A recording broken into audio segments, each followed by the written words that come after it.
함께 보실 하나님 말씀은 구약성경 스가랴 6장입니다.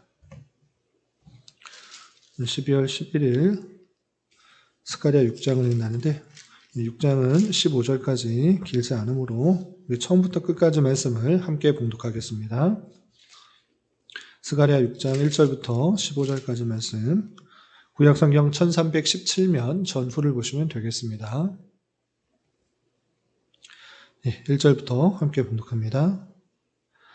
내가 또 눈을 들어 본즉 내 병거가 두 산 사이에서 나오는데 그 산은 구리산이더라. 첫째 병거는 붉은 말들이, 둘째 병거는 검은 말들이, 셋째 병거는 흰 말들이, 넷째 병거는 어룽지고 건장한 말들이 메었는지라. 내가 내게 말하는 천사에게 물어 이르되 내 주여 이것들이 무엇이니까 하니 천사가 대답하여 이르되 이는 하늘의 내 바람인데 온 세상의 주 앞에 서 있다가 나가는 것이라 하더라. 검은 말은 북쪽 땅으로 나가고 흰 말은 그 뒤를 따르고 어룽진 말은 남쪽 땅으로 나가고 건장한 말은 나가서 땅에 두루 다니고자 하니 그가 이르되 너희는 여기서 나가서 땅에 두루 다니라 하며 곧 땅에 두루 다니더라. 그가 내게 외쳐 말하여 이르되 북쪽으로 나간 자들이 북쪽에서 내 영을 쉬게 하였느니라 하더라. 여호와의 말씀이 내게 임하여 이르시되 사로잡힌 자 가운데 바벨론에서부터 돌아온 헬데와 도비야와 여다야가 스바냐의 아들 요시야의 집에 들어갔나니 너는 이날에 그 집에 들어가서 그들에게서 받되 은과 금을 받아 면류관을 만들어 여호사닥의 아들 대제사장 여호수아의 머리에 씌우고 말하여 이르기를 만군의 여호와께서 이같이 말씀하시되 보라 싹이라 이름하는 사람이 자기 곳에서 돋아나서 여호와의 전을 건축하리라. 그가 여호와의 전을 건축하고 영광도 얻고 그 자리에 앉아서 다스릴 것이요 또 제사장이 자기 자리에 있으리니 이 둘 사이에 평화의 의논이 있으리라 하셨다 하고 그 면류관은 헬렘과 도비야와 여다야와 스바냐의 아들 헨을 기념하기 위하여 여호와의 전 안에 두라 하시니라. 먼데 사람들이 와서 여호와의 전을 건축하리니 만군의 여호와께서 나를 너희에게 보내신 줄을 너희가 알리라. 너희가 만일 너희 하나님 여호와의 말씀을 들을진대 이같이 되리라. 아멘. 네, 감사합니다. 오늘 함께 살펴볼 하나님 말씀은 스가랴 6장입니다. 우리가 어제 살펴봤던 스가랴 5장에서는 6번째 환상과 7번째 환상에 대해서 살펴봤는데 6번째 환상은 두루마리가 날아가는 그런 환상이었고 7번째 환상은 에바 속에 앉은 한 여인에 대한 예언이었습니다. 이렇게 하나님께서는 그 죄악들을 율법에 근거해서 세상을 심판하신다라는 말씀과 그 심판하신 후에 그 죄악을 제거하시는 하나님의 뜻을 환상을 통해서 알려주셨습니다.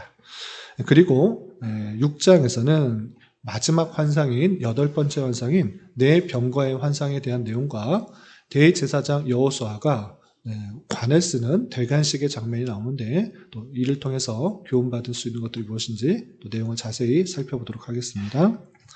우선 6장 1절부터 8절까지는 네 병거의 환상, 스가랴의 마지막 환상인 네 병거의 환상이 나오는데 내용은 이렇습니다. 1절 보시면 내가 또 눈을 들어본즉 네 병거가 두 산 사이에서 나오는데 그 산은 구리산이더라 라고 하면서 구리산으로 되어 있는 두 산에서 네 대의 병거가 나오는 그 환상을 보게 된 것입니다.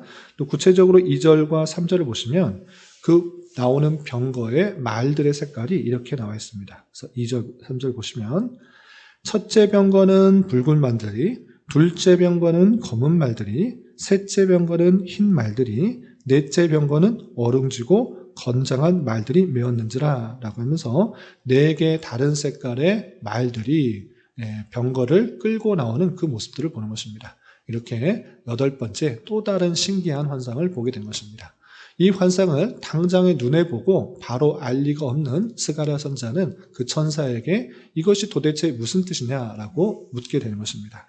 그래서 4절에 이렇게 되어 있습니다. 4절, 내가 내게 말하는 천사에게 물어 이르되 내 주여 이것이 무엇이니까 하니, 궁금해서 물을 수밖에 없었고 천사는 친절하게 5절이야 이렇게 알려줍니다. 5절 보시면 천사가 대답하여 이르되 이는 하늘의 내 바람인데 온 세상에 주 앞에 서 있다가 나가는 것이라 하더라 라고 표현하고 있습니다. 두 구리산에서 나오는 네 병거, 4개의 다른 색깔에 갖고 있는 그 말들에 이끌려서 나가는 병거는 다른 것이 아니라 내 바람이다 라고 하고 있습니다. 이 내 바람, 그것도 어디 있다가 그냥 이쪽 저쪽 흘러가는 그런 바람을 말하는 것이 아니라 온 세상을 통치하시는 주 앞에 서 있다가 나가는 바람이다 라고 표현하고 있는 것입니다.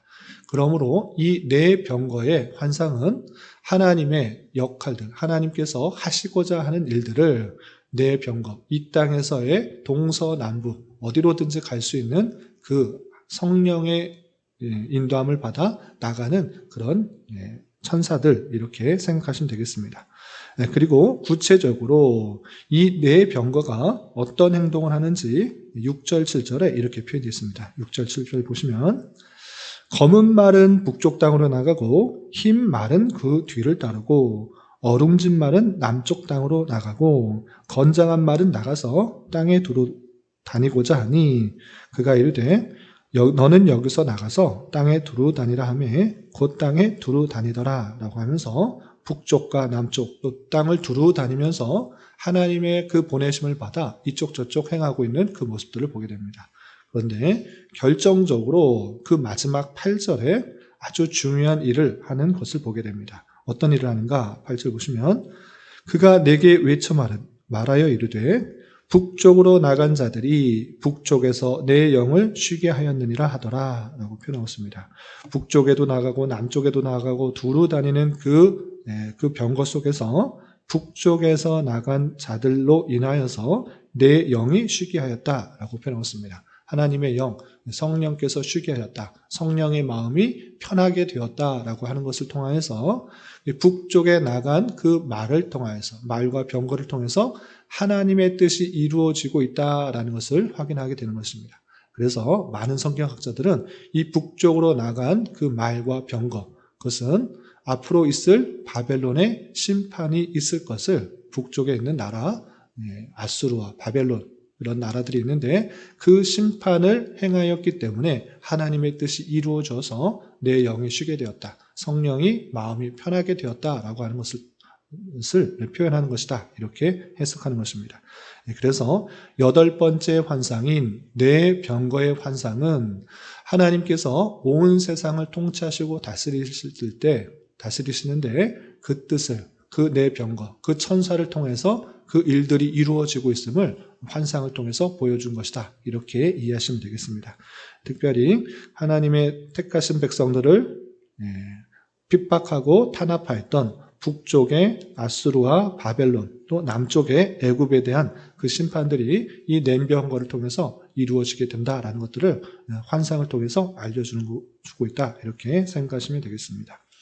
그리고 이어지는 9절부터 15절까지는 대제사장이었던 여호수아에게 관을 씌워주는 대관식이 이어지게 되는데 여호수아를 세워주고자 하는 데서 그치지 않고 그것을 통해서 궁극적으로 오실 대제사장 예수 그리스도에 대해서 상징하는 내용이 이어지게 됩니다. 내용을 좀 보면 이렇게 되어 있습니다. 9절 여호와의 말씀이 내게 임하여 이르시되 사로잡힌 자 가운데서 바벨론에서부터 돌아온 헬대와 도비아와 여다야가 스바냐의 아들 요시아의 집에 들어갔나니 너는 이날에 그 집에 들어가서 그들에게 받되 은과 금을 받아 면류관을 만들어 여호사닥의 아들 대제사장 여호수아의 머리에 씌우고 라고 하고 있습니다. 그러니까 환상을 본 이후에 하나님께서 다시 한번 말씀하시는 것입니다. 어떤 말씀을 하셨는가? 지금 바벨론에서 되돌아온 사람 중에 헬데, 도비아, 여디아가 있지 않느냐? 그들이 유력한 자이니 그들에게 은과 금을 받아서 가지고 와서 면류관을 만들어라. 그리고 그 면류관을 만들어서 누구에게 주는가? 수룹바벨이 아니라 대제사장 여호수아에게 주라. 이렇게 표현한 것입니다. 그래서 여호수아에게 그 면류관을 씌우고 또 무엇이라 말하는가? 12절 보시면 말하여 이르기를 만군의 여호와께서 이같이 말씀하시되 보라 싹이라 이름하는 사람이 자기 곳에서 돋아나서 여호와의 전을 건축하리라. 이 말을 전하는 것입니다. 그래서 면류관을 씌우고 너가 이제 대제사장의 역할들을 잘 감당해라. 이런 말하는 것이 아니라 무엇이라고 말하는 것입니까? 보라 싹이라는 이름하는 사람이 자기 곳에서 나타나서 여호와의 전을 건축할 것이다. 이렇게 말하는 것입니다. 너가 여호와의 전을 건축할 것이다. 이렇게 말하지 않고 싹이라 이름하는 사람이 여호와의 전을 건축할 것이다. 이 말을 하는 것입니다. 그래서 지금 당장에 포로에서 되돌아온 백성들이 성전을 건축하는 것, 그건 물론 중요합니다. 여호와의 중심으로 하는 율법을 잘 지키는 그 신앙 회복하는 것이 중요합니다. 그러나 그 모든 그 성전의 내용도 그것이 완전한 것이 아니라 예표적인 성격을 가지고 있다는 것을 다시 한번 확인하게 되는 것입니다. 그래서 궁극적으로 나타날 그 싹은 무엇입니까? 예수 그리스도를 말하는 것입니다. 메시아 예수 그리스도가 나타나서 여호와의 전을 건축할 것이다. 여호와의 전을, 성전을 건축할 것이다. 우리와 함께 계시는 하나님의 택하신 백성들과 함께 계시는 그 전을 건축할 것이다 라는 것들을 알려주라 이렇게 말하고 있는 것입니다. 대제사장의 그 대관식 속에서 그 예표적인 성격을 갖고 있는 그 예수 그리스도를 통하여서 성전, 참된 성전이 완성될 것이다 라는 것들을 알려주도록 한 것입니다. 그래서 성전 건축의 영적 의미들을 분명히 밝혀주고 있습니다. 뿐만 아니라 13절에는 이렇게 표현하고 있습니다. 13절 보시면 그가 싹이라 이름하는 사람이 여호와의 전을 건축도 하고 또 영광도 얻고 그 자리에 앉아서 다스릴 것이다 라고 표현하고 있습니다. 성전을 건축하는 건축가인가? 그것도 아니고 또 그 자리에 앉아서 다스릴 것이다 라고 하면서 왕으로서의 모습을 가질 것을 분명히 알려주고 있는 것입니다. 또한 제사장이 자기 자리에 있으리니 이 둘 사이에 평화의 의논이 있으리라 하셨다 하고 라고 하면서 왕의 역할을 할 뿐만 아니라 제사장의 역할들을 하는 그런 예수 그리스도의 삼중직 중에서 왕과 제사장의 역할을 동시에 취할 그 모습들을 예언하고 있는 그 모습들을 볼 수 있습니다. 이렇게 여호수아의 대관식을 통하여서 여호수아를 그냥 격려하는 데 그치지 않고 참된 대제사장이시며 모든 왕들의 왕, 모든 통치를 이루실 하나님의 나라의 왕이 성전을 온전히 건축할 것을 예언하는 그 말씀을 볼 수 있습니다. 그리고 여기서 그치지 않고 맨 마지막 15절에서는 그 성전을 건축하는 데 있어서 어떤 일들이 있을 것인지 추가적으로 이런 표현들이 있습니다. 15절 보시면 먼데 사람들이 와서 여호와의 전을 건축하리니 라는 표현이 있습니다. 거기에 포로에서 되돌아온 사람들이 성전을 건축할 것을 생각하는데 먼데 사람들이 와서 여호와의 전을 건축한다? 그것은 당장에 보면 지금 포로에서 있는 그 사람들도 이곳저곳에서 와서 성전 건축을 도와주겠구나 이렇게 생각할 수 있으나 앞뒤 문맥을 쭉 살펴볼 때 이것은 앞으로 오실 예수 그리스도께서 오심으로 우리와 함께 계시는 그 성전, 거룩한 그 성전을 이룰 것을 말하는 것일 뿐만 아니라 신약 시대에 이방인들의 그 사람들이 주님께로 돌아와서 주님께서 거하실 만한 처소로서의 성전이 함께 지어질 것을 예표하는 말씀으로 이해할 수 있는 것입니다. 그리고 또 이렇게 맨 마지막에 이것이 확실하다는 의미로서 이렇게 마무리가 되고 있습니다. 15절 말미에 보시면 만군의 여호와께서 나를 너희에게 보내신 줄을 너희가 알리라. 너희가 만일 너희 하나님 여호와의 말씀을 들을진대 이같이 되리라 라고 하면서 이 모든 것들이 말씀하였기 때문에 그대로 될 것이다 라는 것들을 확실히 덧붙이고 있는 것입니다. 이렇게 여호수아의 대제사장의 대관식의 모습을 통해서 앞으로 오실 예수 그리스도께서 참된 성전이 되시고 대제사장의 역할을 할 뿐만 아니라 온전한 통치를 다스리는 참된 왕으로서의 역할을 하게 될 것이다 라고 알려주고 있는 것입니다.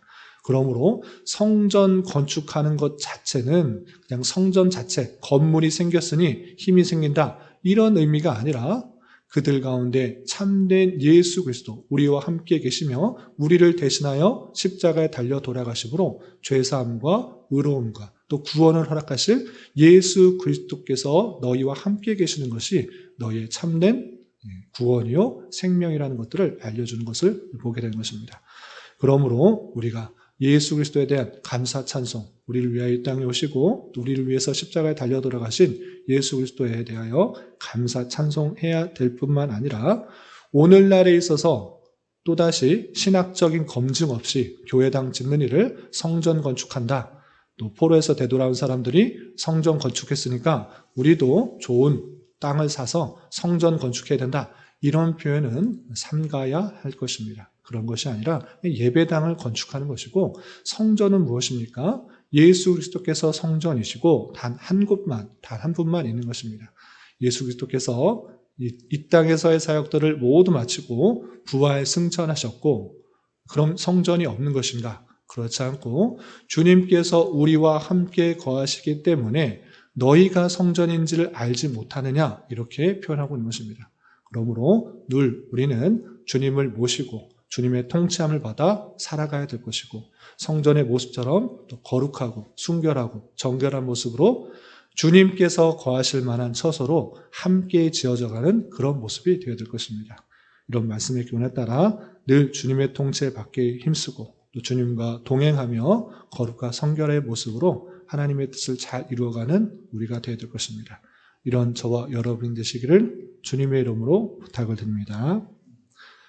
기도하겠습니다. 하나님 아버지 감사합니다. 오늘 말씀을 통하여 내 병과의 환상과 면류관을 쓴 여호와의 모습에 대하여 살펴보았습니다. 이런 말씀을 대하는 자로서 내 병과의 환상과 같이 하나님의 통치가 온 세계를 향하여 있는 줄을 믿을 뿐만 아니라 대제사장이시며 만왕의 왕이신 예수 그리스도의 통치를 통해 하나님의 나라가 온전히 이루어지고 있음을 확실히 믿게 하여 주시고 우리 또한 그분의 말씀에 따라 살아가며 그분의 통치함을 받기에 더욱 힘쓴 자 되게 하여 주시고 주님을 모신 우리가 주님의 참된 성전인 줄 알아 거룩함과 정결함으로 주님 거하실 만한 처소로 온전히 지어져 갈 수 있는 자 되게 하여 주시옵소서. 주님 12월은 성탄의 달로 보내고 있습니다. 주님께서 우리에게 베푸신 놀라운 사랑과 또 이 땅에 오신 놀라운 은혜들을 기억하며 기쁨과 감사로 한 해를 잘 마무리할 수 있도록 은혜를 더하여 주시옵소서. 주님, 교회 내 육체의 질병과 연약함으로 병원에 치료를 받는 여러 성도들과 그 가족들이 있사오니 주님 붙들어 주셔서 건강하게 잘 회복될 수 있도록 은혜를 더하여 주옵시며 가족의 전도와 신앙을 위해 직장과 사업장의 문제로 주님께 간절히 기도하는 여러 지체들이 있사오니 주님께서 그 모든 사항과 여건, 마음과 생각을 주장하여 주셔서 우리의 기대와 소망보다 훨씬 더 풍성한 것들로 채워주는 하나님을 깊이 경험할 수 있는 기회되도록 인도하여 주시옵소서. 이 시간 각자 간절하게 간구하는 기도 제목 주님께서 들으시고 가장 선한 것들로 응답하여 주시옵소서. 예수님의 이름으로 기도 올려옵나이다. 아멘.